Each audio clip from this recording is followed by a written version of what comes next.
Salut, c'est Antoine de Surf Moustache et aujourd'hui, on va parler de wipeout. Ouais, de tomber en surf. D'ailleurs, moi j'ai une petite marque du mien là, juste sur la tronche. Donc je vais t'expliquer d'ailleurs ce qui s'est passé et comment faire un bon wipeout en toute sécurité. Mais avant, n'oublie pas de t'abonner en cliquant juste ici sur la petite cloche et sur le bouton s'abonner, comme ça tu seras averti de la prochaine vidéo et surtout tu feras partie de la communauté Surf Moustache. Ouais, you. La première question à se poser, c'est est-ce qu'on peut éviter de tomber en surf? Est-ce qu'on peut éviter le wipeout? Je vais te donner quelques conseils pour justement l'éviter. La première chose, ça va être la sélection des vagues. Bien choisir ses vagues. Ouais.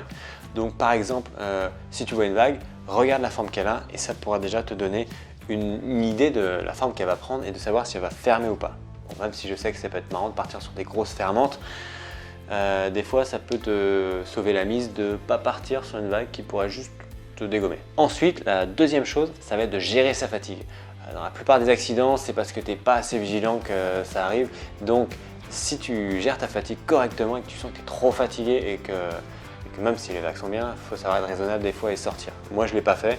Résultat, je ne me suis pas protégé le visage et j'ai pris le nose juste là, sous l'œil. Donc, heureusement, j'ai pas eu grand chose. Troisième chose, ça va être de bien s'hydrater et de bien s'étirer. Ouais, pour éviter tout simplement les crampes. Ouais, tout simplement. Parce que vas-y, éviter un wipeout avec des crampes. Bon, on va être honnête, les wipeouts, tomber en surf, tout ça, tu peux pas vraiment l'éviter, ça fait partie du jeu. Alors déjà dans les vagues creuses, donc la première chose à faire, c'est d'éviter la guillotine. Ouais, si tu te prends la lèvre, pouf, juste sur la tête, ça te pousse directement vers le fond de l'eau.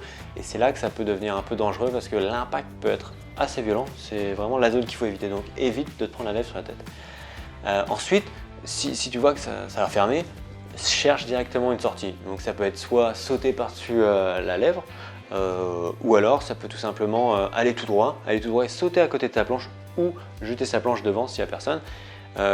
Saute pas devant ta planche, c'est ce que j'ai fait, ça c'est mal terminé. Ensuite, si c'est vraiment, tu es sur un reef assez acéré et il t'a pas beaucoup d'eau, tu peux juste sauter, juste saute dans la mousse comme ça. Allonge-toi à plat sur la mousse et évite de sauter tout droit sur le reef. Parce que là, ça peut te faire mal au pied. Ensuite, si tu es dans le barrel et que là, tu es en train de pomper comme un dératé pour essayer de sortir du barrel et que tu peux pas, que tu vois que ça va fermer, et là, ce que tu peux faire, c'est juste sauter dans le tube comme ça et tu vas voir que ça va faire un petit coussin de mousse dans le tube et donc ça va être un peu comme tomber tranquillou dans un petit oreiller comme ça. Sauf qu'après, prépare-toi pour la machine à laver. C'est le retour de bâton, comme on pourrait dire. Et la dernière technique, ça pourrait être je l'ai appelé le professional kick out. C'est comme les pros, tu fais un gros bottom en bas de vague et tu arrives et paf, tu te lances dans la lèvre pour percer la lèvre de la vague et sortir et arriver en fait derrière la vague. Donc tout simplement, tu fais un peu le bourrin.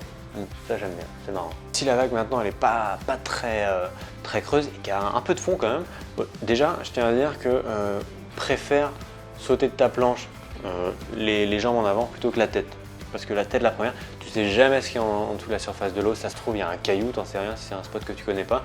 Donc toujours les jambes. Et du coup, tu peux utiliser la technique de la bouteille. Par exemple, si tu tombes depuis la lèvre ou alors tu as fait un tout droit après que la vague est fermée, le but c'est d'aller sous l'eau et de laisser la vague te passer par-dessus. Et après, tu ressors comme une bouteille.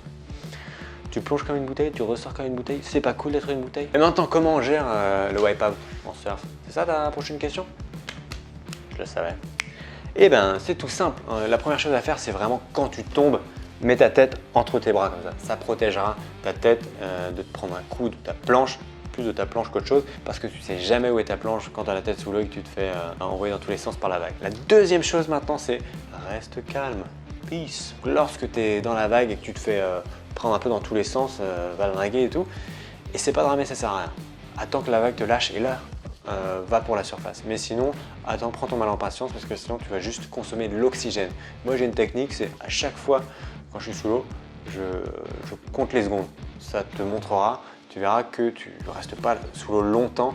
Et en moyenne, ça dure entre 5 et 10 secondes. Et tout le monde est capable de retenir sa respiration entre 5 et 10 secondes, même sans air dans les poumons. Donc tu verras, ça va vraiment te calmer. Parce que quand tu paniques, ça peut paraître un peu long sous l'eau. Comment améliorer ses skills en matière de wipeout? Comment? C'est pas très compliqué, tu peux déjà t'entraîner à l'apnée. t'entraîner à l'apnée en piscine ou même sur ton lit, hein, avec une petite application que tu as sur ton téléphone. Il y en a plein maintenant, c'est pas mal. Le mieux, c'est toujours de le faire dans l'eau. Et si tu le fais dans l'eau, toujours avec quelqu'un, parce que ça peut être dangereux, sinon tu peux juste t'évanouir et te noyer. Donc toujours avec quelqu'un. Super entraînement ça. La deuxième chose, ça va être de faire de la méditation. Oui, s'il vous plaît. Ouais, méditation parce que ça va te permettre d'apprendre à contrôler ton esprit et vraiment à te calmer dans des situations de stress. Parce que plus tu stresses, plus ton cœur va vite, plus ton cerveau part en live et du coup, plus tu consommes d'oxygène. Et donc, moins tu as de temps sous l'eau. L'idée, c'est de rester calme et de profiter en fait du moment, même si ça peut paraître un peu taré, et vraiment de se dire que tout va bien aller. Ça y est, c'est la fin de cette vidéo. J'espère que t'en sais maintenant davantage sur le Wipeout. Si tu as des questions, direction les commentaires. En attendant, on se donne rendez-vous pour une prochaine vidéo. N'oublie pas de t'abonner en cliquant juste ici. J'ai envie de te dire bon Wipeout. You